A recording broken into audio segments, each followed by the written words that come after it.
পরে আমার ছোট ভাইরে কইলাম ওই গেছ চাওয়াতা ওগুলা হইয়া যাইবে। এরপরে আমার ছোট ভাইয়া কইতাছে ওগুলা হইতো না, একটু বেশি লইয়া যায় তো ভালো হইব, যদি তাকে তো হইলে অন্যদিন খাইতে পারবো। Hello guys, welcome to other one knew video. ঘুম থেকে উঠিয়া দেখি 11:30 বাজে গেছে। এরপরে দেখলাম জুম্মার টাইম আর বেশি বাকি না। এরপরে গোসল গোসল করিয়া রেডি হইয়া বার হয়ে গেলাম জুম্মার যাইবার লাগি। এরপরে আইয়া পড়লাম মসজিদ আইয়া অজু উজু করিয়া এখন আমরা যাইম ভিতরে। এরপরে দেখি আমার ছোট ভাইও আইছে। আমি জিজ্ঞাসা কই আসিল, এরপরে আমার ছোট ভাইয়া কইতাছে আমি তো আস্তে আস্তে আইছি, তুমি তাড়াতাড়ি গেছো। এরপরে ভিতরে আইলাম, ভিতরে আইয়া বইলাম। ওদিকে হুজুরে খুতবা পড়াইতাছে না, আমরা সবাই বইয়া শুনতাছি। এরপরে নামাজের টাইম হইয়া গেছে, সবাই হইয়া গেছে নামাজ পড়ার লাগে। নামাজ পড়া শেষ, এখন আমরা বাড়িয়া গেছি মসজিদ থেকে, এখন যাইম গিয়ে বাড়িতে। এরপরে আমার ছোট ভাইয়া কইতাছে চা পাতার চাটনি খাইতে। এরপরে আমার ছোট ভাইরে কইলাম চল আগে বাড়িতে যাই বাইক লইয়া। এরপরে চা পাতা বাগানো গিয়া চা পাতা লইয়া আমরা আইয়া পড়লাম বাড়িতে আইয়া দিকে আমার ছোট ভাই অলরেডি বাইক বাহরিয়ার আছে। এরপরে কইলাম ঠিক আছে চল। এরপরে আমার ছোট ভাইরে জিকাইলাম ব্যাগ লইছ তুমি চা পাতা আনার লাগে। আমার ছোট ভাই অলরেডি পকেটে ব্যাগ লইয়া রাখছে। এর বাদে আমরা দুই ভাই বার হয়ে গেছি চা পাতা আনার লাগি। তো গাইজ ফাইনালি আমরা আইয়া পড়ছি চা পাতা বাগানো এখানে আইয়া আমার ছোট ভাইরে জিকাইলাম কই থেকে উঠাইবে। এরপরে আমার ছোট ভাই কইতাছে ওদিকে ভালো না, ওদিকে অনেক ভালো ভালো চা পাতা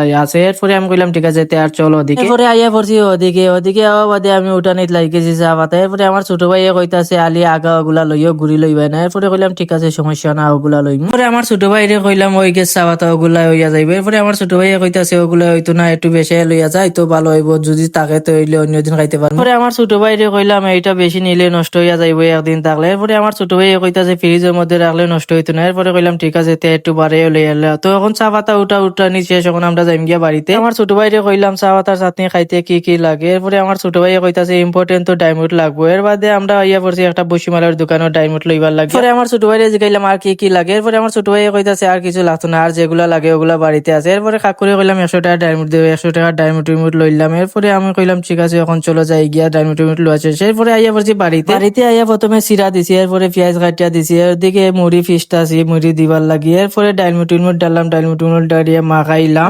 ওখানে শেষ। এরপরে সবাইরে বাড়তে আইছি। এরপরে আমি খাইতাছি, তো অনেক টেস্ট হয়েছে কিন্তু চা পাতার চাটনি। গাইস তোমরা খেয়ে চা পাতার চাটনি খাইছো কমেন্ট করে জানাই। তো আজকের ভিডিওটা এই পর্যন্ত, ভালো লাগলে লাইক কমেন্ট শেয়ার করিয়া দিও। বাই গাইস, ভালো থাকো, দেখা হবে আবার নেক্সট কোনো ভিডিওতে।